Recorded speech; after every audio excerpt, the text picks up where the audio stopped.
Hey traders, welcome to Master the Market, where we help you become a market master. In today's video, we're going to be talking about my $1,478 profit in one trade with the stock RGS, and we're also going to break down some of the other great trade opportunities that there were today in the market, so that way we can all be better prepared to capitalize on similar setups in the future.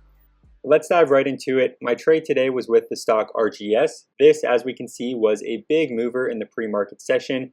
It was holding a really nice trend all the way up until the open, and pretty much once the market opened, it did have a slight dip underneath that level, but it did continue to hold that trend for the most part up until just a few moments ago. So naturally, being that this was such a big mover in the pre-market session, this was going to be on my radar for a gap and go and for an opening range breakout. On top of that, if you take a quick look down here at the daily chart, this was gapping up to all-time highs, meaning that aside from this high of $15.25, there was no nearby resistance for this stock. So if it started to clear that level and it started to break out past those pre-market highs, I knew that this was going to be a really great opportunity to capitalize on the momentum. So as usual, the opening range breakout levels were posted this morning at the open for the stocks that have the best chances of a gap and go. RGS was our first one with an opening range breakout level of $14.94.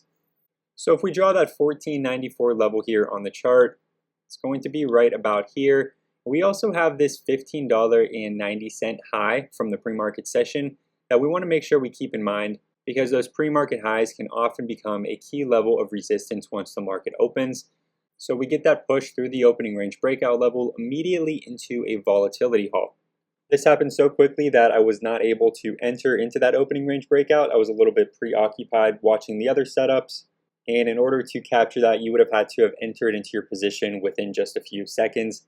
So I did not get in before this volatility halt. However, once trading resumes, what we can see is this stock pushes up right into that $15.90 level, right into that pre-market high on this candle here, to the penny. The high was $15.90. It then pulls all the way back down here into the low 14s, and it starts to reclaim then that opening range breakout level and push back up into that pre-market high. So once it reclaimed that level, and once it started to set up to retest that $15.90 level, that's where I took a position in this trade. I was kind of prematurely buying the breakout, expecting it to then break out above that $15.90 level. And again, because we checked the daily chart, we know that there is no resistance above that level, so it's going to be a great opportunity to capitalize on that breakout. That was my thought process going into this trade, and it ended up having a really solid breakout above that level. I locked in a portion of my shares and a portion of my profits up into the high 16s. Once this momentum was starting to look like it was slowing down a bit, these candles were starting to get a little bit smaller and the volume was starting to slow down. That to me was going to be a potential reversal indicator. So I wanted to make sure that I had some profits locked in. And sure enough, it does get a pullback from there, but we can see that past resistance at $15.90 starts to actually turn into a little bit of temporary support. So I'm glad that I held on to a portion of my shares, just because then once the stock was able to turn back around off of this newfound potential support area, I was able to capitalize on those shares that I held onto and sell them at a higher price. So I actually held through this second volatility halt that happened up here just under $19 per share. And then once the trading resumed, we got a spike up to a high of $19.97. And we can see that we get quite a bearish candlestick that forms after that trading halt. A long upper wick here and it ends red.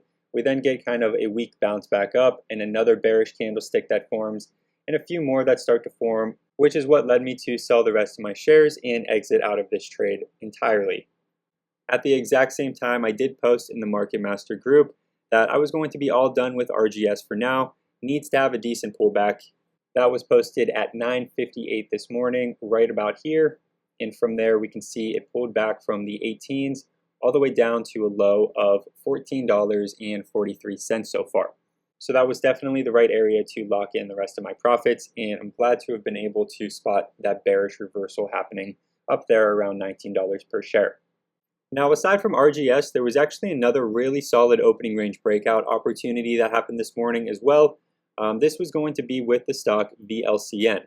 VLCN had an opening range breakout level of $6.65, and we could see about 3 or 4 minutes after the opening range breakout levels were posted, VLCN started to move above that 665 level, which we know thanks to our opening range breakout bot. So we can see VLCN has since had quite a wild ride from that opening range breakout. I want to zoom in here to the open and just pay attention to that 665 level. We can see the high of this third candle here from the market open is going to be 665. That of course is our opening range breakout level. And we can see it gets a small pullback from that level, starts to curl back up, pushes above the VWAP, and then pushes above that opening range breakout level with a nice increase in volume. I was a little bit too preoccupied with RGS and with another trade that I was short selling, so I ended up missing out on this opening range breakout because it also spiked up fairly quickly and then immediately went into a volatility halt. That volatility halt lasted for 20 minutes. If we take a look at the volatility halt scanner, we have VLCN initially starting to halt at a price of $7.13 at 9:40 this morning. And we can see that trading did not resume until 10 o'clock at a price of $7.13. Not even a full minute later, trading was halted once again on VLCN at a price of $9.65. It then resumed 5 minutes later at a price of $9, halted once again a minute later at $10.27. So we can see, obviously, there has been a ton of volatility and a ton of movement today in VLCN. Really, that opening range breakout, if you were quick enough to get into that initial entry, was the ideal play here. Anything after that, in my opinion, would have been chasing, which is why I decided to avoid this after missing that opening range breakout. Because, there would have been no logic behind buying this all the way up at $9 per share after it just gapped up from that volatility halt, because there would have been such a high risk of it crashing right back down to $7 in such a short period of time. But I want to give a quick shout out to K-Man here in the Market Master group. He was able to get into VLCN for that opening range breakout and for the $7 breakout before the volatility halt. Obviously, this ended up being a pretty long halt initially. It was a 20-minute halt. For the most part, volatility halts are going to be 5 minutes, but they can often be 10 minutes as well, 15 minutes, and sometimes even 20 minutes. It's very rare for them to be longer than 20 minutes, but it does happen from time to time.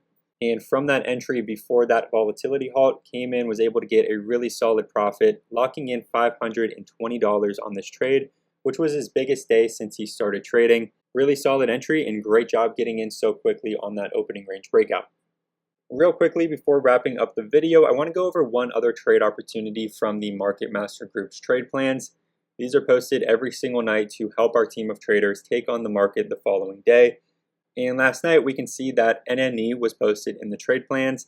This was a big momentum mover over the past couple of weeks, and the trade plans were that the momentum continues, not ready to fight the trend yet by shorting, so I'm hoping for one final big squeeze before getting a decent pullback. That being said, my ideal trade here on Tuesday would be into a red to green move if we get an opening dip, or into an opening range breakout if it opens higher. So if we take a look here at the chart, we can see that it did have a small gap up from the previous day's closing price. In other words, it did open higher, so the goal would have been to buy into an opening range breakout. The opening range breakout level is going to be the high of this first 5-minute candle, which is $24.73. So if we draw this here on the chart, this is going to be our opening range breakout level, and we can see it has had a really solid move from that $24 area, the opening range breakout level, all the way up to a high so far today of $33 per share. So that was another really solid opportunity that the market has given us today. Hopefully some of you guys in the group have been capitalizing on these plays. If not, don't worry, there's always going to be more trade opportunities in the future. And the entire point of this video is to go over some of these setups that you might have missed out on, so that way you're better prepared to take them on in the future of your trading. Alright, but all of that being said, I hope you enjoyed and found some value in this video. If you did, please make sure to give it a like and subscribe to the channel. And of course, if you want to come join our group chat, get access to our day trade and swing trade alerts, our detailed trade plans, our live custom scanner streams, and so on and so forth, all of that can be found in the Market Master group. There's going to be a link down below in the description for you to get signed up. Thank you again for watching. I hope you enjoyed, and good luck with your trading.